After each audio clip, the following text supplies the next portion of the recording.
See here, look, right. This Parliament of in this book here, it's talking about Parliament sending a sergeant at arms to arrest someone under the authority of Parliament, not under the authority of the courts, right? So it says the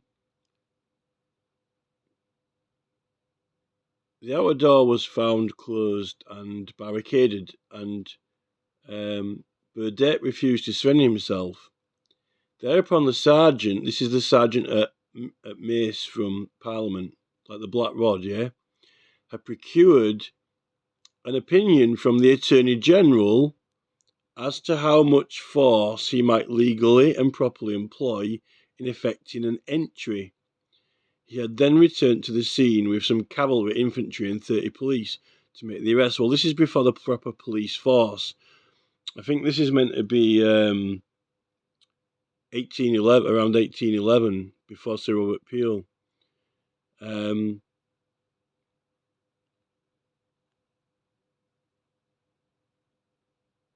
Bernadette had been, the door had been broken down. Bernadette had been seized, and the imposing cavalry, followed by a jeering mob, and then proceeded to the tower where the prisoner had been safely deposited.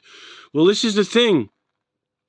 This is like Parliament basically sending their sergeant at Mace under the authority of Parliament.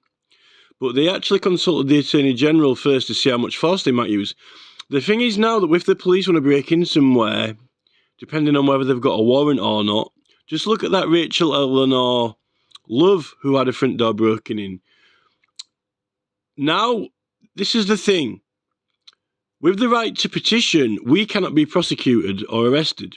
And, you need some sort of evidence. So, what evidence can we get without a warrant from Parliament, without, actually asking for, standing orders 145A, for example, from the Petitions Committee have got those powers for getting information, right? But what powers have we got? It says in Hansard that we cannot be punished for petition. The petitioner cannot be punished for any fraud or forgery, or it says that the petitioner just cannot be punished, right? So how could we be punished for obtaining some evidence to include in the statement of the petition, in the prayer of the petition, right? Exactly how much force can we use? That would be something to inquire into the Attorney General. I have the feeling that the Attorney General wouldn't be on our side, but yet the 1688 Bill of Rights creates our own distinct privilege, which is not meant to actually be encroached upon by the privileges of Parliament or the privileges of the Lords. Because it says that the House of Commons aren't supposed to interfere with the Lords' privileges, but we have our own distinct privilege. And this is what's happening with the preparation and the publishing of the petitions before they're finished. A petition isn't complete until it's got all of its signatures. Yet Parliament are providing e-petitions and encouraging us to use it, but then rejecting petitions before they're complete with all the signatures on the basis that, we're probably going to reject it anyway, so why does it matter? Well, it does matter because that's our actual privilege to share it and collect and submit it completed, not semi-complete.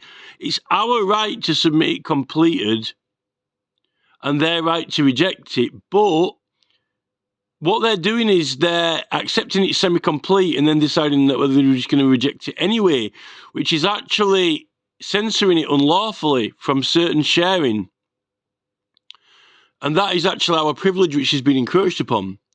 Now, the thing is, right, with this, with the normal police under a normal local jurisdiction of a normal police force, right, Priti Patel and, Rishi Sunak and Suella Braverman and I guess Boris Johnson as well, Theresa May, they've all been introducing these powers to the police, right, where the powers can do certain, they can do certain searches now, like in Scotland. What about in Scotland, right, when apparently you can't even say what you want in your own house.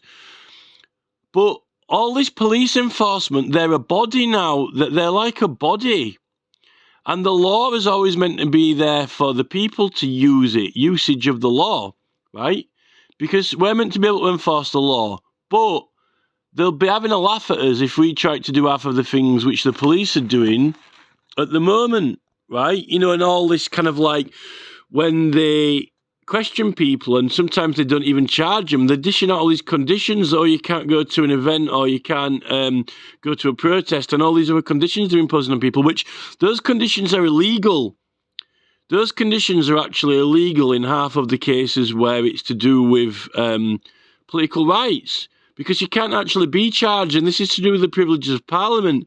They're actually starting to put impositions on us and conditions where they can't even actually lawfully be a charge. It's illegal to be charged or prosecuted. And they're actually, what the police are doing is they're actually, they're taking over the politics of the country, and they're prohibiting and obstructing people from engaging in politics, which actually makes the law, which they're not allowed to do that. And they're acting as if they can now. These powers that the police have got, any powers that the police have should be powers that the public have as well if they want to do policing themselves. And they're not entertaining that at all. And at that point, it's become a regime. And that's what this government are actually now building and creating, a regime, a military regime. They're not actually building, making new laws which are equal for everyone, right? The police are only employed because people are engaging in their own work, in their own jobs, right? That's the only reason why we have a police force, really, because people are busy doing other things. But once they get all this equipment and training, which we're paying for, they're actually taking over the law and actually taking over the country. And this is why I think something needs to be done to intervene. And when the police are getting the law wrong and they don't really know the rights properly, it's a very dangerous situation to be in for the public, because we're falling under a regime. And I don't actually think that some of these police chiefs care, like Sir Matt Rowley. I actually think some of them are becoming psychotic now. And they're even having a go at MPs. They're even prosecuting MPs. And that whole Lawrence Fox thing, and now Rupert Lowe, and then Mike Amesbury. A lot of these MPs don't even know their own rights properly and can't represent them properly either. And they just can't get the right lawyers because a lot of the lawyers don't even really haven't even read or properly studied the law.